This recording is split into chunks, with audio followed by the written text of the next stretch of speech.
श्री परमात्मने नमः। श्री विष्णुसहस्रनाम स्तोत्रम्। यस्य स्मरणमात्रेण जन्म संसारबन्धनात् विमुच्यते नमस्तस्मै विष्णवे प्रभविष्णवे। नमः समस्तभूतानामादिभूताय भूभृते अनेकरूपरूपाय विष्णवे प्रभविष्णवे। वैशम्पायन उवाच श्रुत्वा धर्मानशेषेण पावनानि च सर्वशः युधिष्ठिरः शान्तनवं पुनरेवाभ्यभाषत। युधिष्ठिर उवाच किमेकं दैवतं लोके किं वाप्येकं परायणं स्तुवन्तः कं कमर्चन्तः प्राप्नुयुर्मानवाः शुभम्। को धर्मः सर्वधर्माणां भवतः परमो मतः किं जपन्मुच्यते जन्तुर्जन्म संसारबन्धनात्।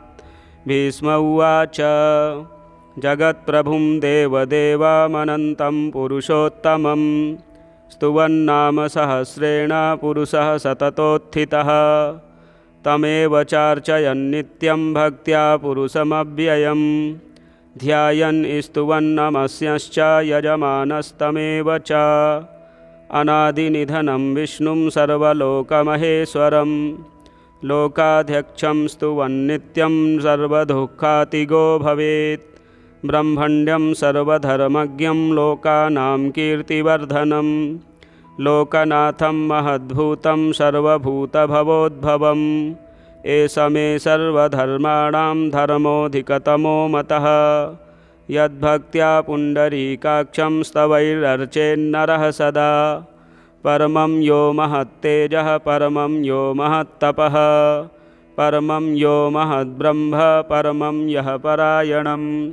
पवित्राणां पवित्रं यो मङ्गलानां च मङ्गलं दैवतं देवतानां च भूतानां यो व्ययः पिता यतः सर्वाणि भूतानि भवन्त्यादियुगागमे। यस्मिंश्च प्रलयं यान्ति पुनरेव युगक्षये तस्य लोकप्रधानस्य जगन्नाथस्य भूपते। विष्णोर्नाम सहस्रं मे शृणु पापभयापहं यानि नामानि गौणानि विख्यातानि महात्मनः। ऋषिभिः परिगीतानि तानि वक्ष्यामि भूतये।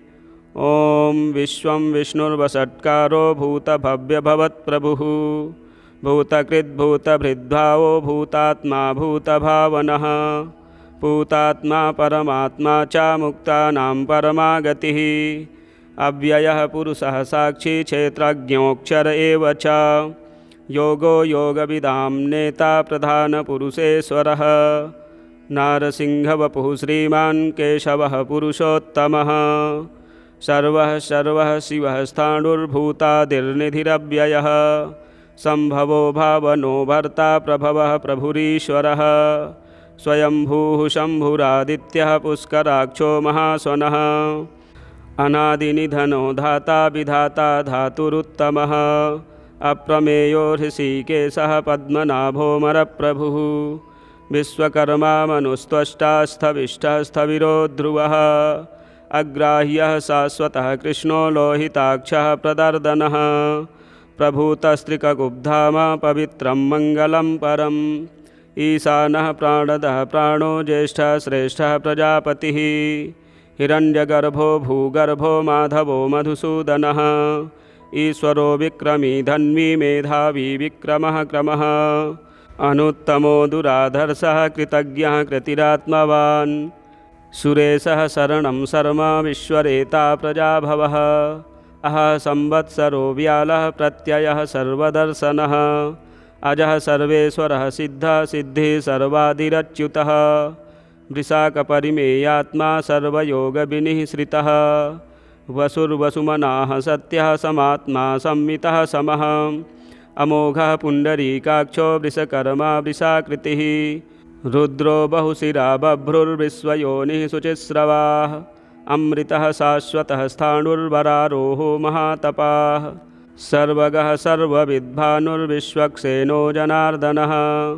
वेदो वेदविदव्यङ्गो वेदाङ्गो वेदवित्कविः लोकाध्यक्षः सुराध्यक्षो धर्माध्यक्षः कृताकृतः चतुरात्मा चतुर्व्यूहश्चतुर्दंष्ट्रश्चतुर्भुजः भ्राजिष्णुर्भोजनं भोक्ता सहिष्णुर्जगदादिजः अनघो विजयो जेता विश्वयोनिः पुनर्वसुः उपेन्द्रो वामनः प्रांशुरमोघः शुचिरुर्जितः अतीन्द्रः संग्रहः सर्गो धृतात्मा नियमो यमः वेद्यो वैद्यः सदा योगी वीरः माधवो मधुः अतीन्द्रियो महामायो महोत्साहो महाबलः महाबुद्धिर्महावीर्यो महाशक्तिर्महाद्युतिः अनिर्देश्य वपुः श्रीमान्नमेयात्मा महादृधृक् महेश्वासो महीभर्ता श्रीनिवासः शताङ्गतिः अनिरुद्धः सुरानन्दो गोविन्दो गोविदाम्पतिः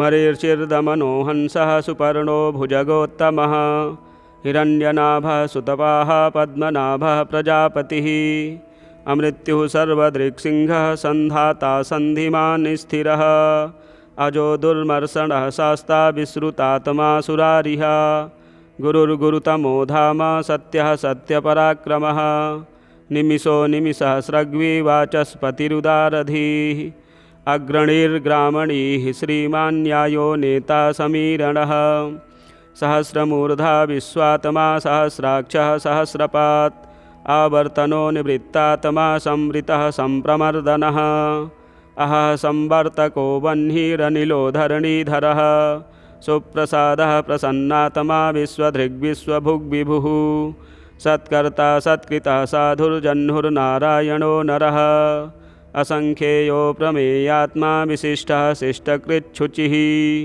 सिद्धार्थः सिद्धसंकल्पः सिद्धिदः सिद्धिसाधनः वृषाही वृषभो विष्णुर्वृषपर्वा वृषोदरः वर्धनो वर्धमानश्च विविक्तः श्रुतिसागरः सुभुजो दुर्धरो वाग्मी महेन्द्रो वसुदो वसुः नैकरूपो बृहद्रूपः शिपिविष्टः प्रकाशनः ओजस्तेजोद्युतिधरः प्रकाशात्मा प्रतापनः ऋद्धः स्पष्टाक्षरो मन्त्रश्चन्द्रांशुर्भास्करद्युतिः अमृतांशोद्भवो भानुः शशबिन्दुः सुरेश्वरः औषधं जगतः सेतुः सत्यधर्मपराक्रमः भूतभव्यभवन्नाथः पवनः पावनो नलः कामः कामकृत्कान्तः कामः कामप्रदः प्रभुः युगादिकृद्युगावर्तो नैकमायो महासनः अदृश्यो व्यक्तरूपश्च सहस्रजिदनन्तजित् इष्टो विशिष्टः शिष्टेष्टः शिखण्डी नहुषो वृषः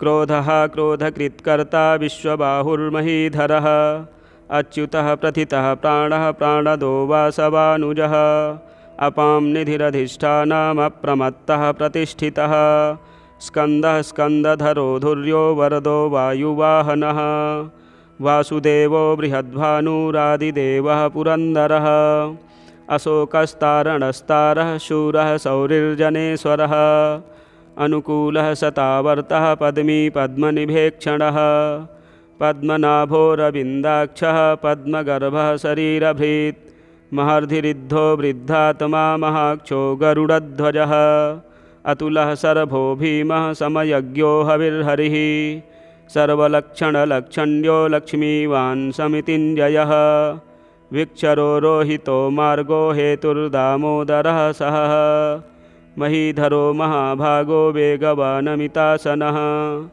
उद्भवः चोभणो देवः श्रीगर्भः परमेश्वरः करणं कारणं कर्ता विकर्ता गहनो गुहः व्यवसायो व्यवस्थानः संस्थानः स्थानदो ध्रुवः परर्धि परमस्पुष्टस्तुष्टः पुष्टः शुभेक्षणः रामो विरामो विरजो मार्गो नेयो नयो नयः वीरः शक्तिमतां श्रेष्ठो धर्मो धर्मविदुत्तमः वैकुण्ठः पुरुषः प्राणः प्राणदः प्रणवः प्रथुः हिरण्यगर्भः शत्रुघ्नो व्याप्तो वायुरधोक्षजः ऋतुः सुदर्शनः कालः परमेष्ठी परिग्रहः उग्रः संवत्सरो दक्षो विश्रामो विश्वदक्षिणः विस्तारः स्थावरस्थाणुः प्रमाणं बीजमव्ययम् अर्थो नर्थो महाकोशो महाभोगो महाधनः अनिर्विण्डः स्थविष्टो भूर्धर्मयूपो महामखः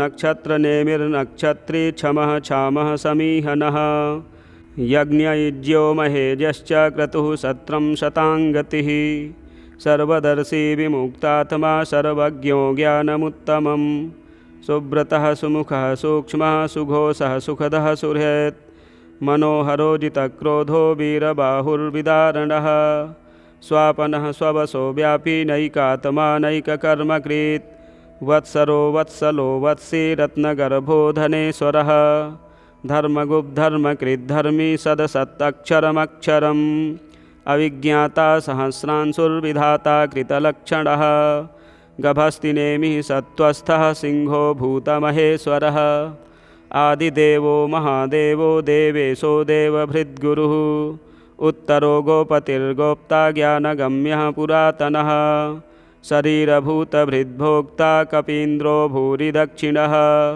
सोमपो मृतपः सोमः पुरुजित्पुरुषोत्तमः विनयो जयः सत्यसन्धो दासार्हः सात्वतां पतिः जीवो विनयिता साक्षी मुकुन्दो मितविक्रमः अम्भो निधिरनन्तात्मा महोदधिशयोऽन्तकः अजो माहार्हः स्वाभाभ्यो जितामित्रः प्रमोदनः आनन्दो नन्दनो नन्दः सत्यधर्मा त्रिविक्रमः महर्षिः कपिलाचार्यः कृतज्ञो मेदिनीपतिः त्रिपदस्त्रिदशाध्यक्षो महाशृङ्गः कृतान्तकृत् महावराहो गोविन्दः सुषेणः कनकाङ्गदी गुह्यो गभीरो गहनो गुप्तश्चक्रगदाधरः वेदाः स्वाङ्गोजितः कृष्णो दृढः सङ्कर्षणोच्युतः वरुणो वारुणो वृक्षः पुष्कराक्षो महामनाः भगवान् भगः नन्दी वनमाली हलायुधः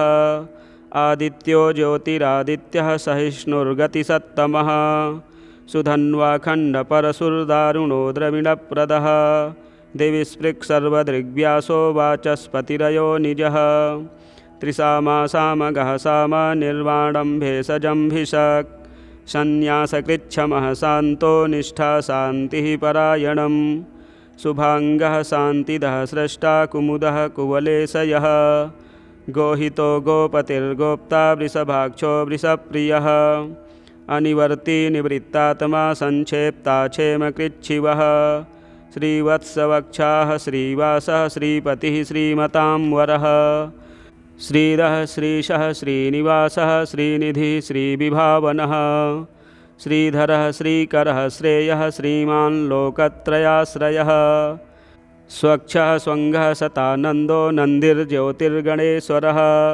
विजितात्मा विधेयात्मा सत्कीर्तिश्छिन्नसंशयः उदीर्णः सर्वतश्चक्षुर्निशः शाश्वतस्थिरः भूषयो भूषणो भूतिर्विशोकः शोकनाशनः अर्चिष्मानर्चितः कुम्भो विशुद्धात्मा विशोधनः अनिरुद्धो प्रतिरथः प्रद्युम्नो मितविक्रमः कालनेमिनिः वीरः शौरिः शूरजनेश्वरः त्रिलोकात्मा त्रिलोकेशः केशवः केशिहा हरिः कामदेवः कामपालः कामीकान्तः कृतागमः अनिर्देश्य वपुर्विष्णुर्वीरोऽनन्तो धनञ्जयः ब्रह्मण्यो ब्रह्मकृद्ब्रह्मा ब्रह्मविवर्धनः ब्रह्मविद्ब्राह्मणो ब्रह्मी ब्रह्मज्ञो ब्राह्मणप्रियः महाक्रमो महाकर्मा महातेजा महोरगः महाक्रतुर्महायज्वा महायज्ञो महाहविः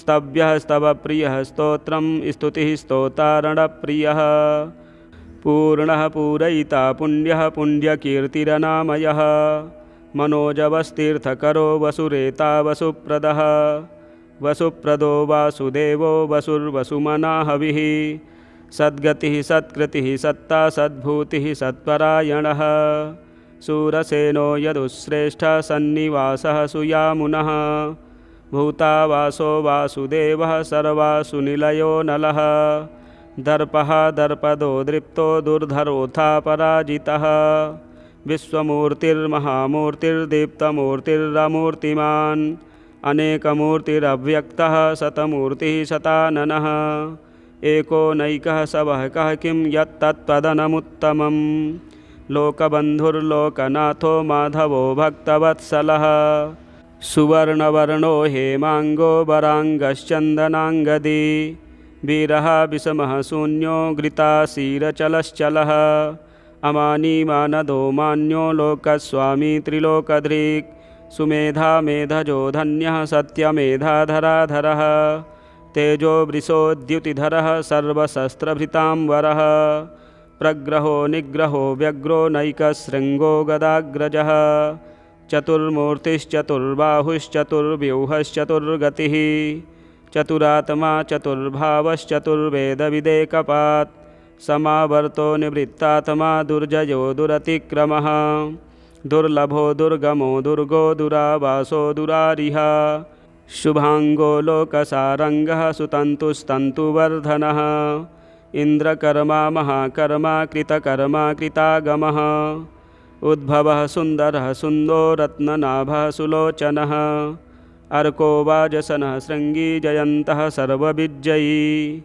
सुवर्णबिन्दुरक्षोभ्यः सर्ववागीश्वरेश्वरः महाहृदो महागर्तो महाभूतो महानिधिः कुमुदः कुन्दरः कुन्दः पर्जन्यः पावनो नीलः अमृतासोऽमृतवपुः सर्वज्ञः सर्वतोमुखः सुलभः सुब्रतः सिद्धः शत्रुजिच्छत्रुतापनः न्यग्रोधो दुम्बरो स्वस्थश्चाणूरान्ध्रनिषूदनः सहस्रार्चिः सप्तजिह्वः सप्तैधाः सप्तवाहनः अमूर्तिरनघो चिन्त्यो भयकृद्भयनाशनः अणुर्बृहत्कृशः स्थूलो गुणभिर्निर्गुणो महान् अधृतः स्वधृतः स्वास्यः प्राङ्वंशो वंशवर्धनः भारभृत्कथितो योगी योगीशः सर्वकामदः आश्रमः श्रमणः क्षामः सुपर्णो वायुवाहनः धनुर्धरो धनुर्वेदो दण्डो दमयिता दमः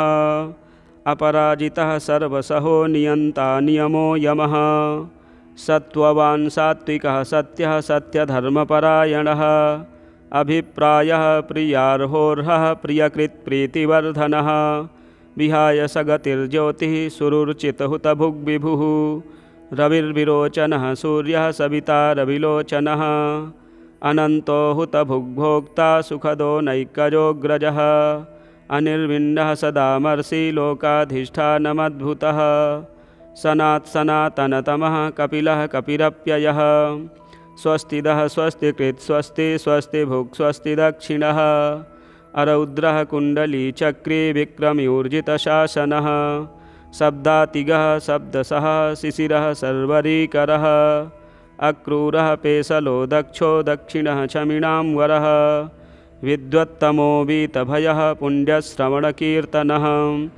उत्तारणो दुष्कृतिः पुण्यो दुःस्वप्ननाशनः वीरः रक्षणः सन्तो जीवनः पर्यवस्थितः अनन्तरूपोऽनन्तश्रीर्जितमन्युर्भयापहः चतुरस्रो गभीरात्मा विदिशो व्यादिशो दिशः अनादिर्भूर्भुवो लक्ष्मीः सुवीरो रुचिराङ्गदः जननो जनजनमादिर्भीमो भीमपराक्रमः आधारनिलयो धाता पुष्पहासः प्रजागरः ऊर्ध्वगः सत्पथाचारः प्राणदः प्रणवः पणः प्रमाणं प्राणनिलयः प्राणभृत्प्राणजीवनः तत्त्वं तत्त्वविदेकात्मा जन्ममृत्युजरातिगः भूर्भुवः स्वस्तरुस्तारः सविता प्रपितामहः यज्ञो यज्ञपतिर्यज्वा यज्ञाङ्ग्यो यज्ञवाहनः यज्ञभृत् यज्ञकृद् यज्ञी यज्ञभुग्यज्ञसाधनः यज्ञान्तकृद् यज्ञगुह्यमन्नमन्नाद एव च आत्मयोनिः स्वयं जातो वैखानः सामगायनः देवकीनन्दनः स्रष्टा क्षितीशः पापनाशनः शङ्खभृन्नन्दकी चक्री सारङ्गधन्वा गदाधरः रथाङ्गपाणिरक्षोभ्यः सर्वप्रहरणायुधः सर्वप्रहरणायुध ॐ नमः इति फलश्रुतिः इतीदं कीर्तनीयस्य केशवस्य महात्मनः नाम्नां सहस्रं दिव्यानामशेषेण प्रकीर्तितं य इदं शृणुयान्नित्यं यश्चापि परिकीर्तयेत् नाशुभं प्राप्नुयात् किञ्चित् स्वमुत्रेह च मानवः। वेदान्तगो ब्राह्मणः स्यात् क्षत्रियो विजयी भवेत्। वैश्यो धनसमृद्धः स्यात् शूद्रः सुखमवाप्नुयात्। धर्मार्थी प्राप्नुयात् धर्ममर्थार्थी चार्थमाप्नुयात्। कामानवाप्नुयात् कामी प्रजार्थी प्राप्नुयात् प्रजाम्। भक्तिमान् यः सदोत्थाय शुचिस्तद्गतमानसः। सहस्रं वासुदेवस्य नाम्नामेतत् प्रकीर्तयेत्। यशः प्राप्नोति विपुलं ज्ञाति प्राधान्यमेव च। अचलां श्रियमाप्नोति श्रेयः प्राप्नोत्युनुत्तमम्। न भयं क्वचिदाप्नोति वीर्यं तेजश्च विन्दति। भवत्यरोगो द्युतिमान् बलरूपगुणान्वितः। रोगार्तो मुच्यते रोगात् बद्धो मुच्येत बन्धनात्। भयान्मुच्येत भीतस्तु मुच्येतापन्न आपदः। दुर्गाण्यतितरत्यासु पुरुषः पुरुषोत्तमं। स्तुवन्नाम सहस्रेण नित्यं भक्तिसमन्वितः। वासुदेवाश्रयो मर्त्यो वासुदेवपरायणः। सर्वपापविशुद्धात्मा याति ब्रह्मसनातनं। न वासुदेवभक्तानामशुभं विद्यते क्वचित्। जन्ममृत्युजराव्याधिभयं नैवोपजायते। इमं स्तवमधीयानः श्रद्धा भक्तिसमन्वितः। युज्येतात्मसुखच्छान्ति श्रीर्धृतिर्स्मृतिकीर्तिभिः। न क्रोधो न च मात्सर्यं न लोभो नाशुभा मतिः। भवन्ति कृतपुण्यानां भक्तानां पुरुषोत्तमे। द्यौः सच्चन्द्रार्कनक्षत्राखं दिशो भूर्महोदधिः। वासुदेवस्य वीर्येण विधृतानि महात्मनः। ससुरासुरगन्धर्वं स यक्षोरगराक्षसं। जगद्वशे वर्ततेदं कृष्णस्य सचराचरम्। इन्द्रियाणि मनोबुद्धिः सत्त्वं तेजो बलं धृतिः। वासुदेवात्मकान्याहुः क्षेत्रं क्षेत्रज्ञ एव च। सर्वागमानामाचारः प्रथमं परिकल्पते। आचारप्रभवो धर्मो धर्मस्य प्रभुरच्युतः। ऋषयः पितरो देवा महाभूतानि धातवः। जङ्गमं चेदं जगन्नारायणोद्भवम्। योगो ज्ञानं तथा सांख्यं विद्याः शिल्पादिकर्म च। वेदाः शास्त्राणि विज्ञानमेतत् सर्वं जनार्दनात्। एको विष्णुर्महद्भूतं पृथग्भूतान्यनेकशः। त्रीन् लोकान् व्याप्य भूतात्मा भुङ्क्ते विश्वभुग्व्ययः। इमं स्तवं भगवतो विष्णोर्व्यासेन कीर्तितं। पठेद्य इच्छेत् पुरुषः श्रेयः प्राप्तुं सुखानि च। विश्वेश्वरमजं देवं जगतः प्रभवाप्ययम्। भजन्ति ये पुष्कराक्षं न ते यान्ति पराभवम्। ॐ तत्सदिति श्रीमहाभारते शतसाहस्र्यां संहितायां वयासिक्यामानुशासनिके पर्वणि भीष्मयुधिष्ठिरसंवादे श्रीविष्णोर्दिव्यसहस्रनामस्तोत्रम् जय जय श्री विष्णुर्पणमस्तु। प्रिय भक्तों, भगवान विष्णु जी का यह दिव्य सहस्रनाम स्तोत्र का पाठ एकादशी को अवश्य श्रवण करना चाहिए। नित्य श्रवण करने से सभी मनोरथ पूर्ण होते हैं। घर में सुख शांति सौभाग्य आरोग्य व्यापार वृद्धि एवं सभी ग्रह ठीक होकर के सुख शांति प्रदान करते हैं। आप पाठ अवश्य श्रवण करें। इसी प्रकार के वीडियो देखने के लिए चैनल को सब्सक्राइब करें, वीडियो शेयर करें, लाइक करें। हर हर महादेव।